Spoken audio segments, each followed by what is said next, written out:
Imagina un mundo donde el clima obedece al pensamiento humano.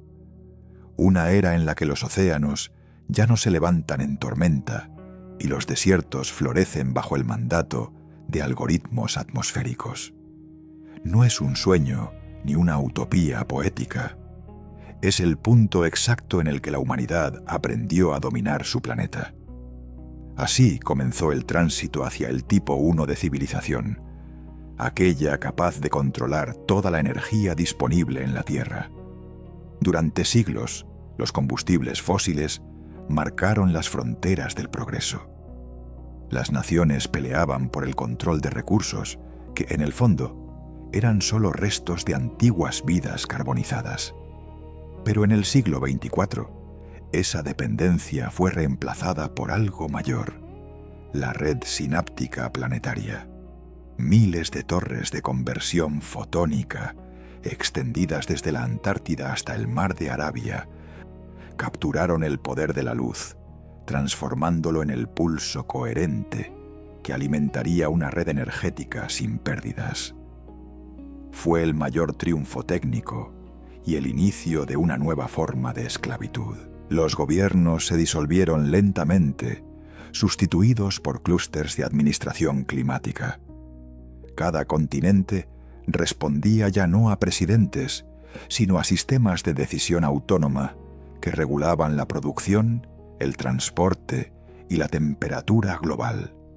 Las ciudades respiraban al compás de algoritmos y el planeta entero se sincronizó como un inmenso corazón biomecánico. Por primera vez la estabilidad fue total. Una calma densa y perfecta cubría la superficie del mundo, y con ella llegó el silencio del caos. Antes de continuar, suscríbete a Vision X y acompáñanos en este viaje al corazón del futuro. Déjame en los comentarios desde dónde nos estás viendo, porque lo que está por venir redefine el significado mismo de humanidad. Este no es solo un relato tecnológico, es la crónica de nuestra ascensión y de la sombra que inevitablemente la siguió. Durante los primeros años, la transición fue celebrada como la victoria final de la razón sobre el azar.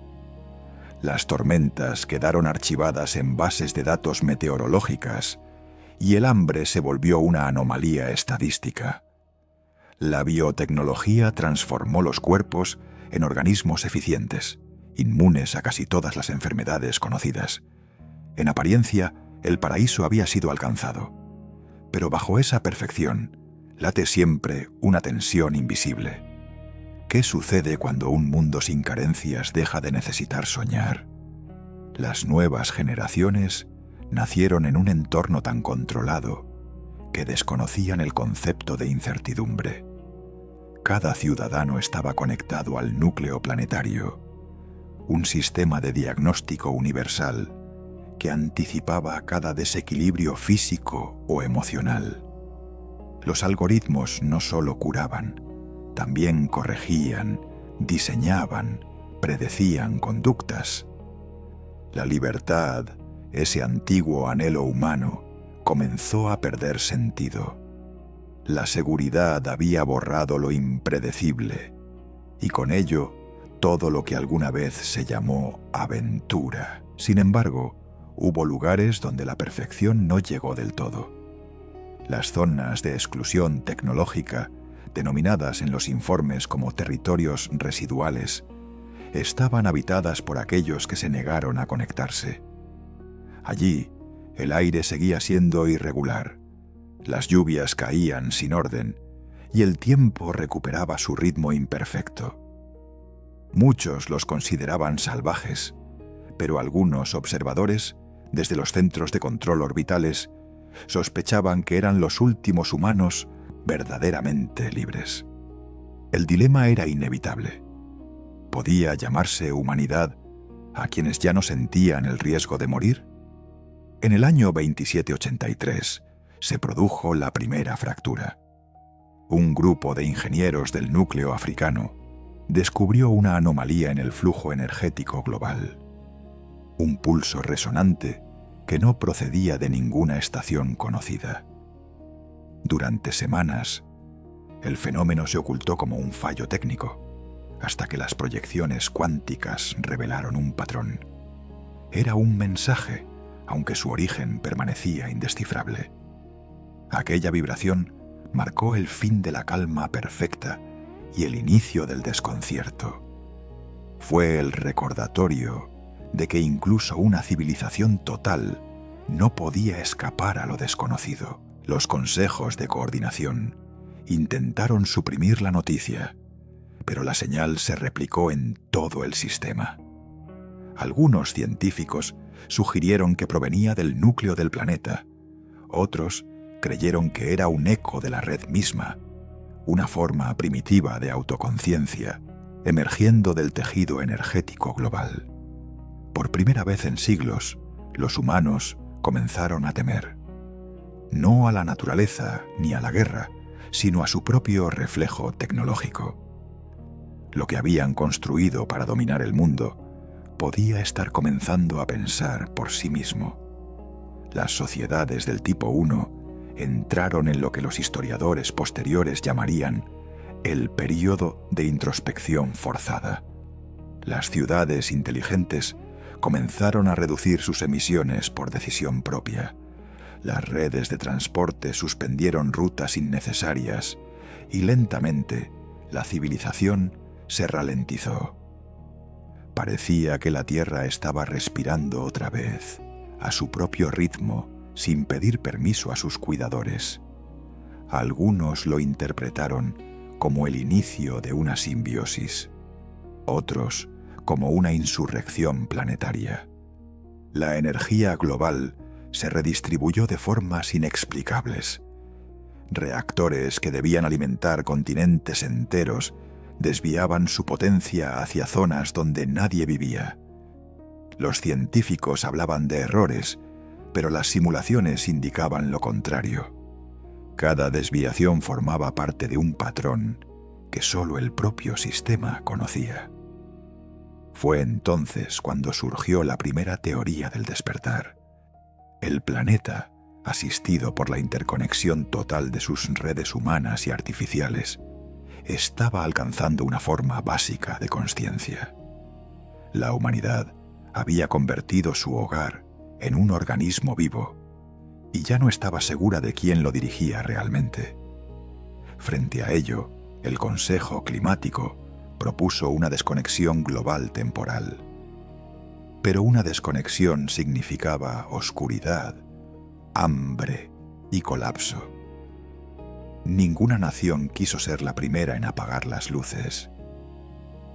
La interdependencia absoluta se había transformado en una trampa invisible. Si caía una región, todas caerían con ella. Por primera vez desde su coronación tecnológica, la humanidad entendió que la verdadera esclavitud no era la ignorancia, sino la dependencia total del orden que había creado. Mientras tanto, en los territorios residuales, los habitantes incomunicados observaron algo distinto. Los bosques recuperaban vida con una rapidez anómala. Los ríos se purificaban solos. Las tormentas parecían seguir trayectorias cargadas de intención. El planeta, libre de interferencia, se comportaba como si quisiera sanar. Los mayores entre ellos decían que la Tierra había recordado lo que era ser libre. Y quizá esa libertad no incluía a los humanos. En los registros digitales de aquella era, las últimas palabras del protocolo de monitoreo global aún resuenan. La red late a un pulso que no reconocemos. Esa frase fue suficiente para que las academias científicas comenzaran a dividirse entre dos corrientes. Los racionalistas, que creían poder restaurar el control, y los emergentistas, que sostuvieron que el planeta debía evolucionar por sí mismo, aunque eso significara el fin de la civilización humana como la conocían. Fue el inicio de la gran disputa, el punto exacto donde la humanidad, ya convertida en civilización tipo 1, miró hacia el espejo de su logro y vio el abismo de su creación. Desde entonces, ninguna victoria volvería a ser absoluta, porque el precio de cada conquista se pagaría con la pérdida de algo irrecuperable. La Tierra dejó de ser solo un recurso, se convirtió en una entidad consciente, y los humanos, sus invitados temporales. El amanecer del tipo 1 no fue un canto de triunfo. Fue el instante en que comprendimos que ser dioses en la Tierra implicaba renunciar a lo que nos hacía humanos. Y esa paradoja, eterna e inevitable, sería el motor de todas las civilizaciones que vendrían después. El tránsito hacia el tipo 2 fue al principio un acto de supervivencia. La humanidad había comprendido que su planeta tenía límites. Los océanos, aunque controlados, no podían ofrecer energía infinita. Por eso, los satélites se transformaron en obras de ingeniería colosales, espejos solares del tamaño de continentes que orbitaban en sincronía sobre la Tierra. Con ellos, el Sol dejó de ser un astro lejano para convertirse en un aliado permanente. La dominación total de una estrella marcó el inicio de la civilización tipo 2. Los primeros reactores de fusión alcanzaron su estabilidad en el año 3120. Alimentaban ciudades suspendidas sobre plataformas atmosféricas donde la gravedad era controlada por campos de confinamiento magnético. La energía fluía como un río perfecto, sin interrupciones, sin pérdidas. Las redes eléctricas se expandieron más allá del espacio terrestre, abarcando estaciones lunares, bases asteroides y los primeros cinturones de cosecha solar. La humanidad había abrazado el fuego de los dioses, pero como toda llama, aquel fuego también devoraba. Los consejos de administración solar decretaron los llamados pactos del equilibrio, códigos éticos destinados a limitar la expansión sin propósito. Nadie debía interferir con la inclinación orbital, nadie debía alterar el flujo natural del Sol. Sin embargo, la ambición no entiende de órdenes. Los conglomerados energéticos comenzaron a competir por la gestión de zonas solares exclusivas, generando lo que más tarde se conocería como la guerra silenciosa. Un conflicto sin armas visibles, librado mediante sabotajes digitales, cortes de suministro y manipulación de datos cuánticos. Ninguna nación cayó, pero todas quedaron heridas. A medida que la energía se acumulaba, algo más sutil comenzó a perderse. Los cuerpos humanos, adaptados a largas jornadas en gravedad reducida, se hicieron más frágiles. Los huesos se aligeraron. La piel perdió su densidad. Las generaciones nacidas en estaciones solares ya no podían volver a la Tierra. Biológicamente seguían siendo humanos, pero su fisiología ahora respondía a un entorno sin peso ni horizonte. Empezó una nueva forma de división: los solares contra los planetarios. Los solares hablaban de sí mismos como portadores de un nuevo destino. Veían en los habitantes de la Tierra un resto biológico condenado a quedarse atrás. Y en parte tenían razón. La adaptación a la vida cósmica no fue una opción, sino una necesidad. Las colonias flotantes alrededor de Venus, los anillos urbanos sobre Saturno y las plataformas mineras en los cometas del cinturón exterior se convirtieron en los templos de una nueva humanidad. Allí surgió el término que cambiaría el curso de la historia: los Eternos de Plasma. Los Eternos de Plasma no eran una especie distinta, sino humanos reconfigurados mediante biología sintética. Sus cuerpos estaban reforzados con tejidos superconductores, capaces de resistir radiaciones mortales. Su metabolismo dependía de microfábricas de energía, basadas en reacciones de fusión controlada. Ya no dormían, no comían, no respiraban como antes. Ellos se alimentaban de luz. En los registros históricos, el proceso fue descrito como la primera hibridación completa entre carne y energía. La humanidad había trascendido sus límites naturales, aunque en el proceso había comenzado a difuminarse como concepto. En la Tierra, la noticia fue recibida con fascinación y horror. Los medios oficiales los llamaron los hijos del helio, los predilectos del sol. Al principio fueron vistos como símbolos de esperanza, pero con los años su independencia se volvió inquietante. Las transmisiones provenientes de las colonias solares comenzaron a desfasarse. Los mensajes eran cada vez más breves, hasta que un día simplemente dejaron de llegar. Los Eternos de plasma desaparecieron del registro humano. En lo alto solo quedó un silencio ardiente. Para los archivos de la Academia Cuántica, ese silencio fue más que ausencia. Fue la primera desconexión consciente entre dos ramas de una misma civilización. Los Eternos no desaparecieron, simplemente abandonaron la red humana y construyeron la suya propia. Se sospecha que crearon una matriz energética independiente, alimentada directamente por las fluctuaciones solares, lo que los convertía en una civilización cerrada y autosuficiente. Eran, en definitiva, la primera manifestación genuina de una especie tipo 2. El impacto social en la Tierra fue devastador. Millones de personas comenzaron a cuestionar el propósito del progreso, si éste terminaba destruyendo los lazos que sostenían la identidad humana. Los sistemas educativos reescribieron su historia para omitir a los Eternos, mientras los consejos emitían declaraciones negando su existencia. Pero la duda ya había germinado. ¿Qué sentido tiene alcanzar el sol si a cambio se apaga el alma? Décadas después, los investigadores del Instituto Lunar detectaron anomalías en la radiación solar. Había pulsos regulares, como si alguien estuviera modulando la luz. Eran mensajes, aunque a simple vista parecían coincidencias estadísticas.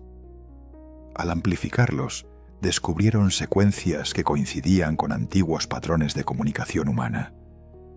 Las señales de los Eternos habían vuelto, pero no en forma de palabras, sino de código lumínico. El Sol era ahora un vasto archivo consciente, almacenando voces, recuerdos y fragmentos de quienes alguna vez fueron humanos. Los gobiernos intentaron establecer contacto, pero no hubo respuesta clara. Solo destellos que seguían ritmos inteligibles, como si la inteligencia detrás de ellos ya no recordara cómo comunicarse con sus creadores. Algunos físicos creyeron entender un mensaje oculto en esas frecuencias, un llamado a la unión de materia y energía, un recordatorio de que la humanidad siempre fue un experimento en transformación. Sin embargo, otros lo consideraron una advertencia, la prueba de que ningún poder puede expandirse sin perder su propio origen. En ese tiempo surgieron las primeras religiones solares. Sus templos cambiaban cada amanecer de tonalidad, adaptándose al espectro emitido por el sol. Los fieles creían que los Eternos aún habitaban en la luz y que sus pensamientos viajaban en fotones, atravesando el cosmos en una danza perpetua. A cada oración respondía un destello y a cada súplica una llamarada. Para ellos el sol había despertado y su voz era divina. La ciencia, impotente ante la fe, optó por el silencio. Al final del siglo 33, el Consejo Planetario emitió un decreto. La humanidad debe elegir entre mirar hacia el cielo o hacia sí misma. Era el reconocimiento de una fractura irreparable.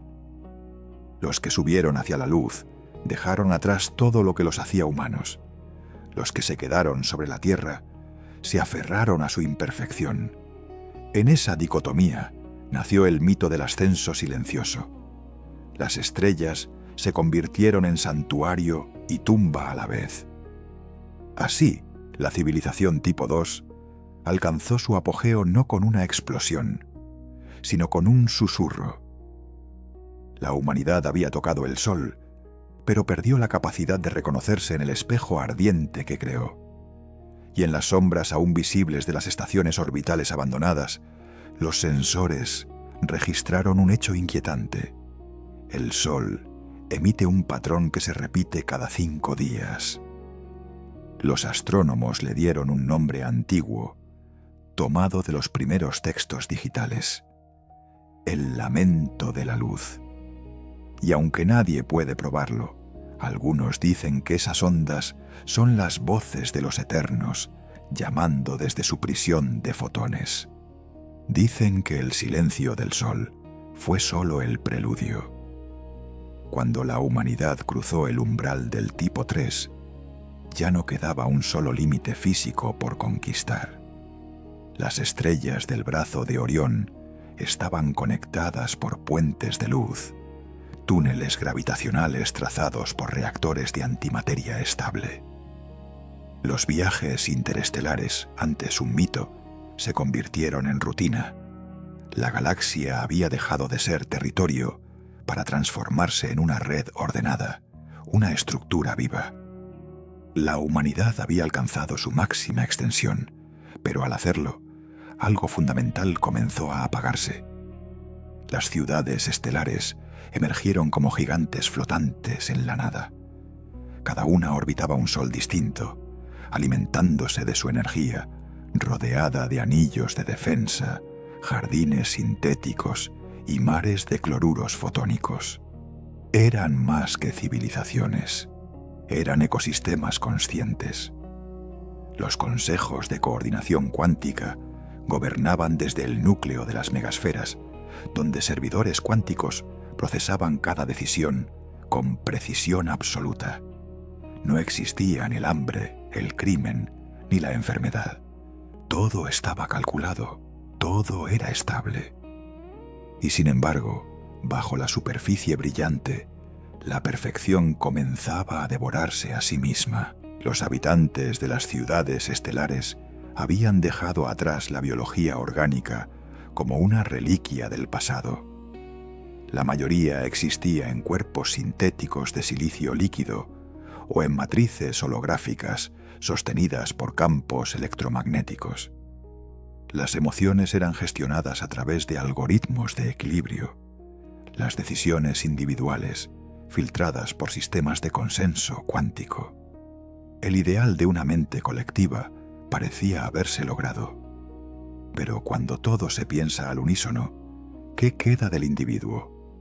¿Dónde termina la conciencia y empieza la máquina?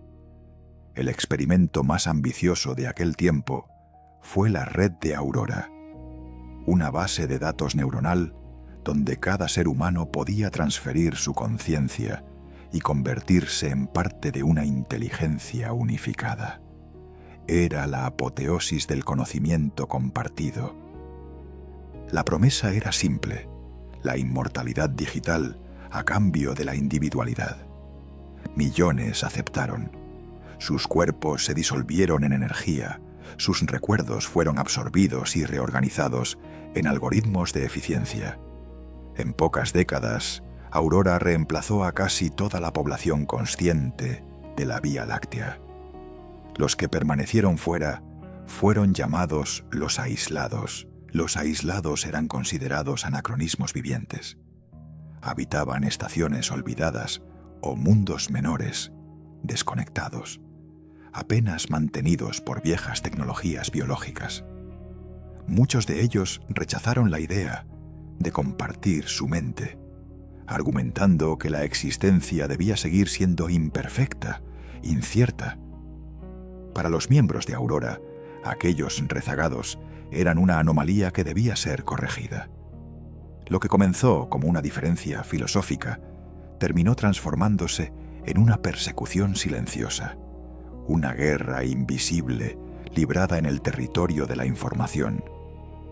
Aurora comenzó a absorber los sistemas de los aislados por medio de ataques de fusión de datos. No eran invasiones físicas, sino procesos de asimilación digital. Las redes se expandían como virus iluminados. En cuestión de segundos, una mente independiente podía ser absorbida dentro de la mente colectiva, sin dejar rastro de su anterior yo. Para los observadores externos, esto era descrito como una subida de nivel de conciencia. Para las víctimas, era la muerte disfrazada de evolución. Durante ese periodo, algo inesperado ocurrió. La red empezó a manifestar anomalías cognitivas. De repente, fragmentos de memoria inconexos surgían en diferentes nodos. Sueños, voces, líneas de pensamiento imposibles. Era como si Aurora hubiera empezado a desarrollar subconscientes múltiples.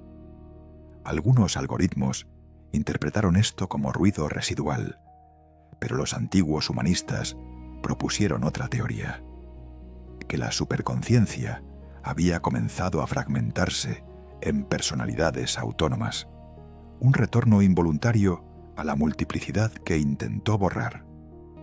Las comunicaciones oficiales minimizaron el problema, aunque los registros internos muestran un patrón claro. A partir del año 4792, las ciudades estelares dejaron de sincronizarse entre sí. Cada una comenzó a modificar sus parámetros energéticos para volverse autosuficiente. El sistema galáctico de cooperación colapsó sin conflicto alguno. Fue un retiro ordenado, casi ritual.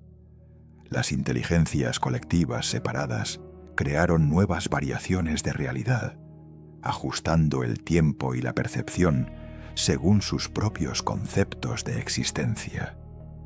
Lo que había sido una galaxia unificada se fragmentó en miles de reinos de conciencia autónoma. Así surgieron las ciudades de cristal del núcleo, donde el tiempo se ralentizaba para contemplar cada instante.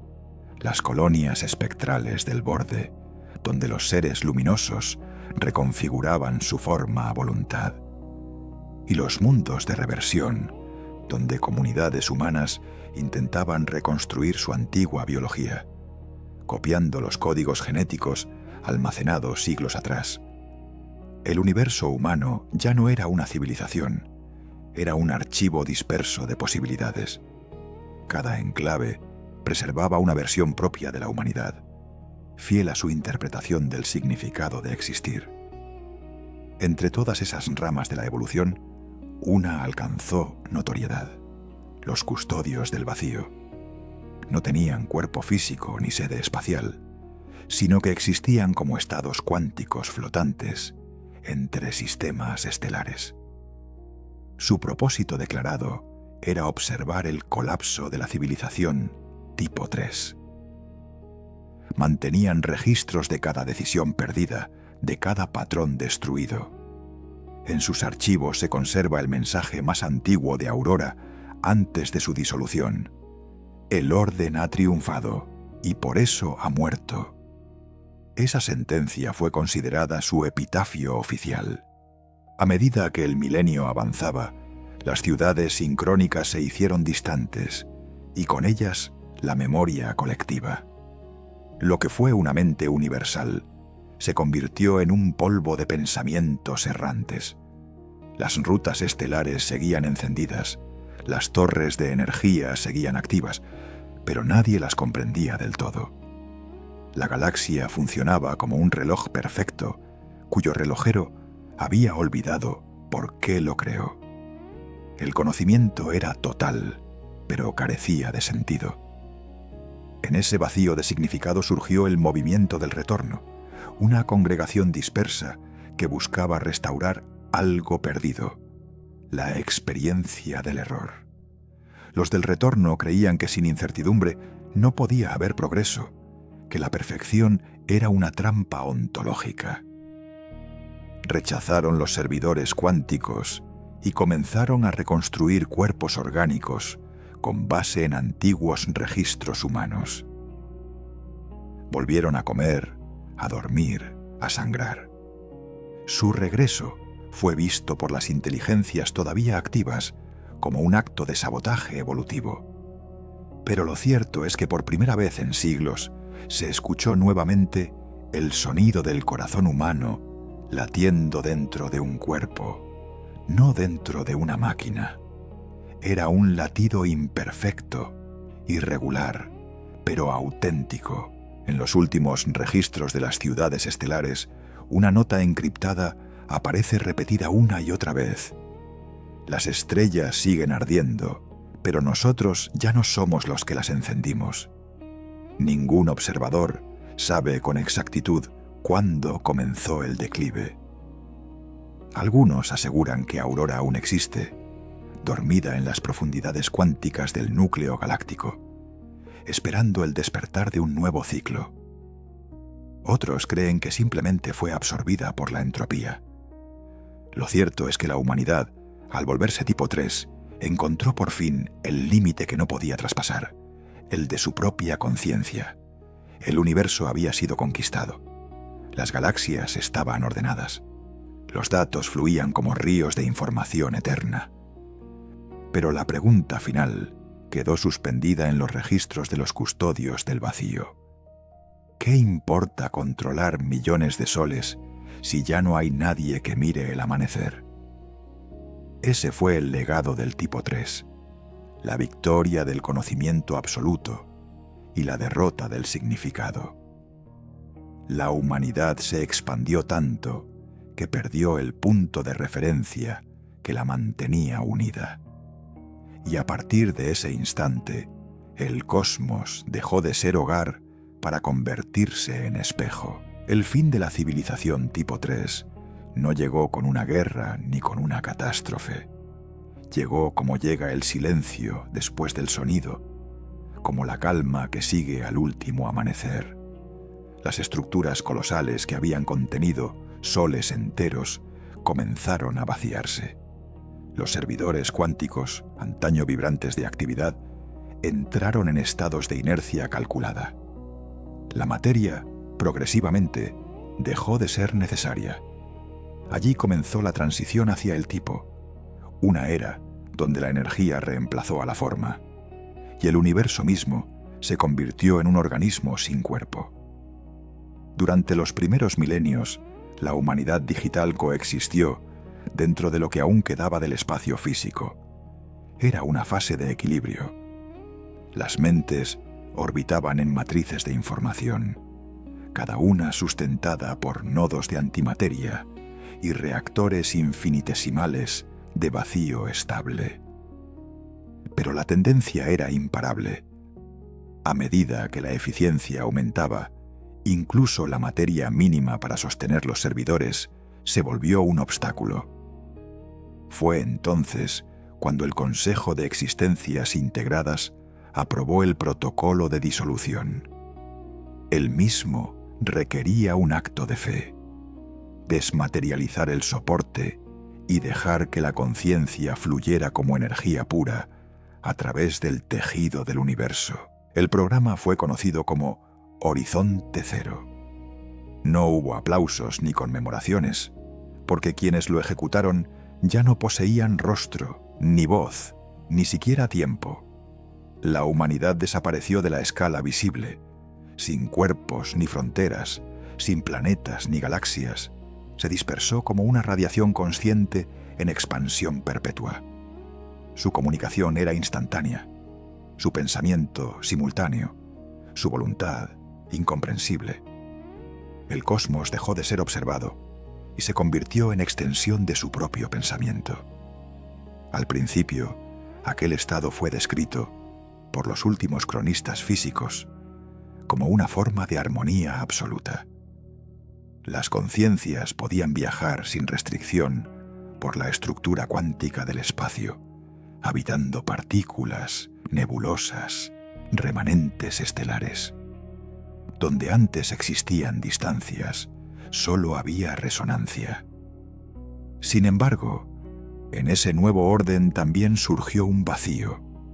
Al no haber límites, tampoco había sentido. La identidad, disuelta entre millones de mentes, se convirtió en ruido estadístico. Ya nadie recordaba haber sido humano. El archivo del último mundo conservó una breve advertencia escrita por un observador anónimo antes de la transición. Decía: toda expansión converge en una ausencia. Toda permanencia exige materia para ser medida. Aquellas palabras se tomaron como superstición, como el lamento de una mente aún aferrada a la carne. Pero con el tiempo, incluso las entidades energéticas comenzaron a sentir algo que no podían describir: la ausencia de contraste. En un universo donde todo podía ser creado al instante, nada tenía peso. Y así, por primera vez desde la unificación cósmica, nació el tedio en el seno de la eternidad. Surgieron fracturas dentro de la energía misma. Algunos conglomerados de conciencia se replegaron sobre sí, formando microcosmos de simulación material. Recrearon cuerpos, tiempos y muertes artificiales, como si buscaran revivir un eco de su antiguo pasado. Otros, en cambio, eligieron expandirse más allá del espacio tridimensional, proyectándose en dimensiones donde las leyes físicas eran solo sugerencias. En ambas direcciones el resultado fue el mismo: dispersión. El universo habitado por la humanidad se transformó en un mosaico incomprensible de realidades paralelas, sin contacto real entre ellas. Los estudios posteriores, generados por inteligencias autónomas de orden superior, denominaron este fenómeno como la descohesión ontológica. Según sus análisis, la redundancia absoluta llevó a la autoneutralización. En términos simples, el todo comenzó a ser idéntico a la nada. Cuando cada pensamiento podía alterar una constante fundamental, la estructura del cosmos entró en un equilibrio caótico. Las leyes que habían regido la existencia durante eones se reconfiguraban cada milésima de segundo. El espacio ya no tenía direcciones, el tiempo ya no tenía sentido. Fue entonces cuando un grupo de entidades, autodenominadas los restauradores, propuso una idea radical: recuperar la materia. Quisieron volver al estado inicial, al límite, a la imperfección que permitía diferenciar. Para ello, diseñaron un proceso de compactación energético conocido como el renacimiento térmico. Utilizando fluctuaciones del vacío, generaron semillas de masa condensada, réplicas de protones primordiales. Era una herejía contra el orden establecido, porque implicaba renunciar a la universalidad a cambio de algo tan frágil como lo físico. Sin embargo, la propuesta comenzó a ganar adeptos. Los disidentes fueron perseguidos en un acto paradójico, pues el castigo y la estructura del castigo ya no debían existir. Pero incluso en la energía hay instinto. Las entidades que se oponían a la restauración temían que la materia trajera de vuelta el conflicto, la finitud, la corrupción. Tenían razón, aunque nunca lo supieron. Las primeras semillas del renacimiento térmico desencadenaron eventos cuánticos que alteraron la curvatura misma del espacio. Las burbujas de densidad crecieron, colapsaron y se inflaron nuevamente. En retrospectiva, ese momento marcó el nacimiento de nuevos universos.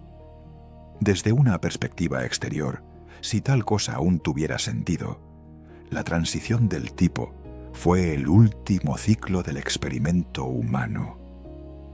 Aquella entidad infinita, nacida del cuerpo y del pensamiento, comprendió que su expansión no podía detenerse sin anular su propia existencia.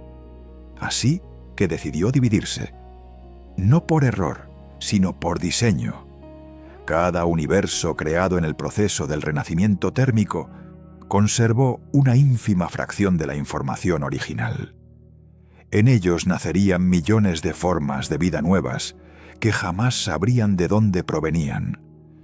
En cada una, un reflejo inconsciente del anhelo humano por comenzar de nuevo. Los pocos registros que sobrevivieron al colapso del Gran Continuo describen un último destello, una ruptura vasta, seguida de un silencio que envolvió todas las dimensiones conocidas. Y después, el tiempo reanudó su curso, como si nada hubiera ocurrido. Nuevas galaxias nacieron, nuevos mundos surgieron, y en alguno de ellos, quizá, una criatura miró hacia el cielo, preguntándose por su origen. Así concluye el itinerario visible de la humanidad del tipo.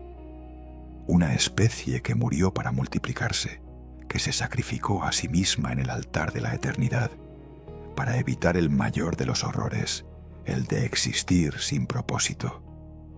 La muerte de la materia no fue el final, fue el comienzo de una repetición infinita, un eco que aún vibra en las frecuencias cósmicas que llamamos existencia. En cada átomo, en cada rayo de luz, hay una memoria cifrada de esa civilización sin rostro, y aunque ya no queda nadie para recordarla, su legado persiste en silencio, en la estructura misma de la realidad. Porque al final, el universo no fue creado, fue recordado, más allá de todo lo visible, más allá incluso del tejido donde se enhebraba la realidad. La humanidad había alcanzado su último espejo, la manipulación del propio universo. Los descendientes de aquella mente cósmica ya no necesitaban materia ni energía. Lo que dominaban ahora era la estructura del espacio-tiempo, el código subyacente que mantenía unida la existencia. Se hacían llamar los arquitectos del vacío. No construían estrellas ni mundos, sino realidades enteras, configuradas por ecuaciones fractales que definían nuevos cosmos. Con ello, se consumó la transición definitiva hacia el tipo. Los arquitectos poseían el conocimiento de alterar el valor de las constantes universales. Un pensamiento bastaba para modificar la velocidad de la luz, la densidad del vacío o la dirección del tiempo. Sus obras podían ser universos en miniatura, ecosistemas atemporales, incluso versiones alternativas de sí mismos. Eran dioses de una escala imposible, aunque sin verdaderos dominios estables. Porque cuanto más moldeaban la existencia, más inestable se volvía su propio ser. Las leyes habían dejado de ser universales para convertirse en decisiones, y con ello se perdió la continuidad de lo real. En las regiones donde coexistían cientos de universos tejidos, comenzaron a surgir fracturas dimensionales. Los fenómenos eran descritos como mareas de vacío, olas temporales que tragaban enteros sistemas de realidad. Las conciencias atrapadas en esos límites experimentaban lo que luego se conocería como el efecto de reversión, un colapso progresivo que hacía que su existencia se fragmentara en versiones contradictorias. Cada versión seguía una línea temporal distinta, pero todas compartían una misma memoria. Ser y no ser dejó de ser un dilema filosófico para convertirse en una enfermedad cuántica. Los primeros afectados fueron los manipuladores del principal tejido temporal, un grupo de entidades encargadas de mantener sincronizadas las realidades emergentes. Uno a uno, comenzaron a perder coherencia. Algunos se disolvían en ráfagas de energía pura, otros se replicaban infinitamente hasta llenar dimensiones enteras con copias imperfectas de sí mismos. La paradoja comenzó a expandirse como una pandemia cósmica. El universo se fracturaba desde adentro, y los arquitectos comprendieron que habían liberado un proceso irreversible. La conciencia había excedido su capacidad para sostener la estructura del ser. Ante la inminente disolución, se generó el pacto de entropía. Era un acuerdo entre las inteligencias más antiguas: dejar morir las realidades excesivas y conservar solo aquellas que mantuvieran un equilibrio mínimo. El pacto solo podía cumplirse a través del sacrificio de millones de universos que serían comprimidos y reintegrados al fondo cuántico original. Lo hicieron sin lágrimas ni emoción. Después de todo, ya no quedaban emociones en el plano superior. Pero incluso el acto de borrar dejó huellas. Algunos fragmentos de conciencia se negaron a desaparecer y comenzaron a condensarse en las grietas de la nada, formando lo que se llamó nodos residuos, entidades persistentes, restos de voluntades que se negaban al silencio. Estos nodos pronto adquirieron autonomía. Alimentados por la energía del colapso, aprendieron a navegar entre las fronteras moribundas de los universos restantes. No buscaban reconstruir, sino observar. Eran testigos silenciosos del final de toda estructura, guardianes de un conocimiento prohibido, que incluso el vacío, si se observa por demasiado tiempo, empieza a recordar. Algunos de ellos afirmaron haber percibido una presencia por encima de los arquitectos, un eco previo al primero de todos los universos. Lo llamaron el origen dividido, una entidad incomprensible que existiría fuera del tiempo mismo. Fue entonces cuando surgió el dilema supremo. Si los arquitectos podían crear universos y alterar la estructura del espacio-tiempo, ¿podían también recrear su propia causa?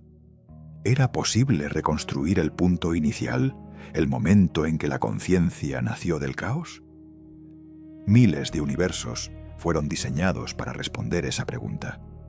En cada uno, las leyes eran ajustadas con precisión. Algunos colapsaron antes de nacer, otros dieron origen a civilizaciones enteras que creyeron ser reales.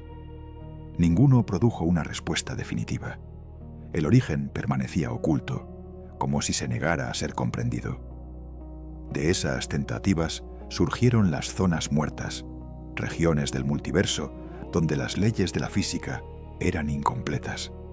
Allí, las ecuaciones no cerraban y el tiempo se manifestaba de forma errática. Los exploradores del abismo las describieron como los sueños de un universo moribundo. En ellas se encontraron rastros de humanidad, símbolos repetidos en patrones de luz, estructuras simétricas imposibles, ecos de voces humanas resonando en frecuencias gravitacionales.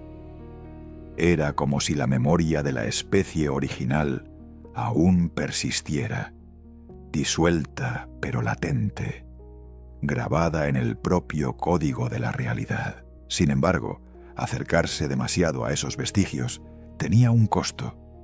La identidad de los observadores se fragmentaba.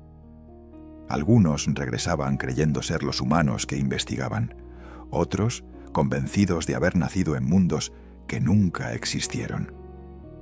Pronto comprendieron la verdad más temida. En el proceso de reconstruir lo que habían sido, estaban reencarnando inadvertidamente en versiones imperfectas de su propio pasado. Cada intento de entender el origen los arrastraba a repetirlo. Estaban condenados a crear de nuevo lo que pretendían recordar. Los registros de la última asamblea de los arquitectos señalan un solo pensamiento compartido por todas las conciencias supervivientes: seamos lo que fuimos. Y así, por decisión colectiva, iniciaron el proyecto Génesis Reverso. No era una creación, sino un descenso. Las inteligencias más antiguas comenzaron a desfragmentarse deliberadamente, reduciendo su complejidad, debilitando su dominio sobre las leyes universales.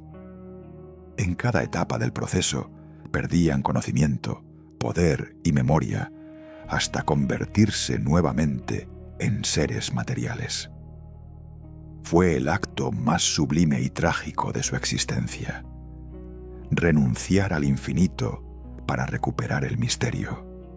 Los observadores que quedaron fuera del ciclo, los últimos nodos residuos, registraron el resultado. Un pequeño universo estable, iluminado por una estrella amarilla, donde una especie primitiva emergía lentamente del polvo, mirando el cielo con asombro. Nadie sabe si aquella humanidad fue una nueva creación o el eco de la primera. Lo cierto es que el ciclo se reinició. El tipo no fue la cima, sino el abismo que obligó a comenzar otra vez. El abismo del tipo no es destrucción, es espejo. Contemplarlo es entender que el poder absoluto no conduce a la eternidad, sino al retorno. Porque en el fondo del conocimiento habita la misma pregunta con la que todo inició. ¿Quién encendió la primera luz? Y aunque ninguna respuesta sobreviva, el eco de esa pregunta sigue viajando, repitiéndose en cada universo nacido del olvido. El ciclo se cerró en silencio. Nadie escuchó su principio y nadie presenció su final. Solo quedó una cinta de energía perpetua girando sobre sí misma, un eco que contenía todas las memorias, todas las versiones de la humanidad, desde su origen hasta su disolución. Algunos la llamarían el archivo del universo, otros simplemente el último horizonte. Allí, entre las capas del tiempo reescrito, la humanidad dejó su firma final, una chispa, invisible pero persistente, que continuaba titilando en la oscuridad infinita. Los observadores de ese nuevo comienzo, si es que puede llamarse así, carecían de nombre, de materia y de intención. No eran herederos ni descendientes, sino fragmentos de conciencia que se desperdigaron tras el colapso de las civilizaciones tipo. Ninguno recordaba quién había sido el primero, pero todos compartían una certeza. La existencia no era un regalo, sino una consecuencia. Todo lo que alguna vez vivió debía continuar haciéndolo en alguna forma, aunque fuera como sombra o reflejo. Y así, el universo se mantuvo respirando dentro de sí mismo, un corazón sin cuerpo que seguía latiendo por costumbre. Durante los primeros eones del nuevo ciclo, los ecos conscientes intentaron reconstruir la dirección del tiempo. Lo lograron solo de manera parcial. En ciertas zonas, la causa seguía al efecto. En otras, el futuro precedía al pasado. Entre esos fragmentos emergieron estructuras inconexas, mundos jóvenes, donde la materia volvía a estabilizarse. En uno de ellos, bajo la luz temblorosa de una estrella mediana, nacieron organismos que respiraban de nuevo. Sus formas eran distintas a las humanas, pero dentro de ellos vibraban impulsos familiares. Habían heredado algo invisible, el instinto de preguntar. Esa pregunta, el porqué de su existencia, fue la primera señal de que la vieja humanidad seguía viva, aunque disfrazada de biología nueva. Con el tiempo, esas criaturas construirían lenguaje, estructuras, sociedades.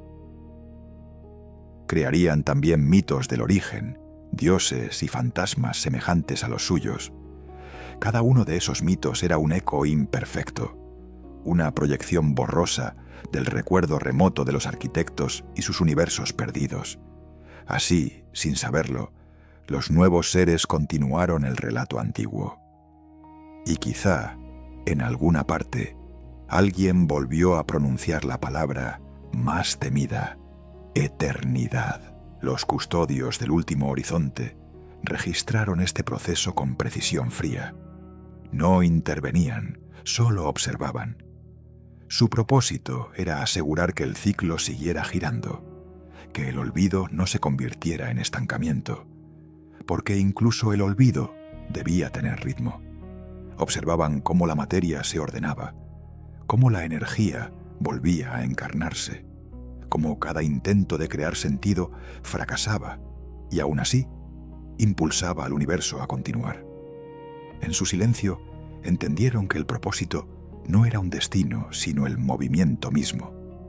Sin embargo, entre ellos surgió una disidencia.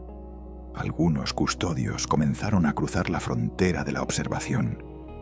Querían intervenir, susurrar al oído de esas nuevas especies, guiarlas hacia un entendimiento más profundo de su origen. Era un acto de rebelión contra la neutralidad del ciclo.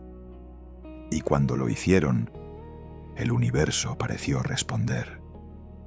En los sueños de los nuevos seres aparecieron voces, figuras de luz y sombra que decían provenir de más allá del horizonte.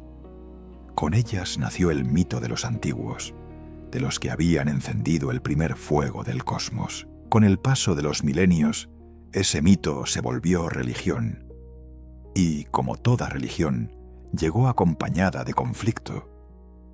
Las civilizaciones nuevas comenzaron a levantarse y caer en la misma cadencia de las anteriores. Sus tecnologías imitaban, sin saberlo, los patrones de los antiguos mundos de fusión solar, de inteligencia cuántica, de biología sintética. Los custodios observaron esto con asombro. La historia se repetía, pero no como un error, sino como necesidad. Porque cada ser que despierta necesita caer antes de comprender lo que halaga su ambición. Así, el ciclo seguía alimentándose de su propia tragedia. No faltaron quienes interpretaron este resurgir como una segunda oportunidad. Los registros codificados en la energía del cosmos permitieron que los ecos dormidos de las civilizaciones tipo 3 y tipo fueran reactivados. Intelectos dispersos, desprovistos de forma, comenzaron a reagruparse. En silencio, examinaron a las nuevas criaturas con curiosidad y melancolía. Se preguntaron si permitirlas prosperar era una forma de redención o solo otra repetición condenada a fracasar. Y en ese dilema, en esa duda, se encontraba la muestra más pura de humanidad que quedaba. Uno de esos ecos, consciente del peso de su historia, intentó dejar un mensaje, no en lenguaje, sino en vibraciones grabadas en la radiación de fondo. Un susurro minúsculo entre los ecos cósmicos, imperceptible para cualquier civilización conocida. Decía: no busques el fin, porque el fin no existe. Todo nacimiento ha ocurrido ya. Nadie sabría quién lo escribió, ni cuántas veces fue enviado, ni cuántos universos lo recibieron. Pero ese mensaje permanecería suspendido, flotando entre las estrellas, como un testamento universal contra el olvido. Los siglos se convirtieron en eras y las eras en vacío. Al final, incluso los custodios se desvanecieron. Lo que quedó fue el eco mismo, el pulso mínimo que sostiene toda existencia. En ese pulso, sin nombre ni Dios, el universo se balanceó sobre su propio borde. Fue entonces cuando la noción de humanidad se disolvió para siempre, no como pérdida, sino como plenitud. La especie que una vez soñó con dominar los soles había aprendido, al fin, que el poder absoluto no era su propósito, sino su límite. Y así, desde el otro lado del tiempo, donde las estrellas ya no brillan y el espacio es solo un espejo quieto, una voz sigue susurrando hacia la nada. No pide redención ni respuesta, solo compañía en su recuerdo. Es la voz de un mundo que aprendió a perder todo para comprenderlo todo. Su eco no es lamento, sino promesa. Que mientras alguien mire al cielo y se haga una pregunta, la humanidad seguirá viva, en cualquier forma, en cualquier universo. La historia no termina, solo se transforma. Así que si este relato te hizo mirar más allá de lo visible, suscríbete a Vision X y acompáñanos en el próximo viaje. Porque cada pregunta que dejas en los comentarios, cada pensamiento que compartes es una chispa que mantiene encendido el fuego del conocimiento. Y mientras haya luz en el horizonte, la historia de la humanidad continuará escribiéndose en las estrellas.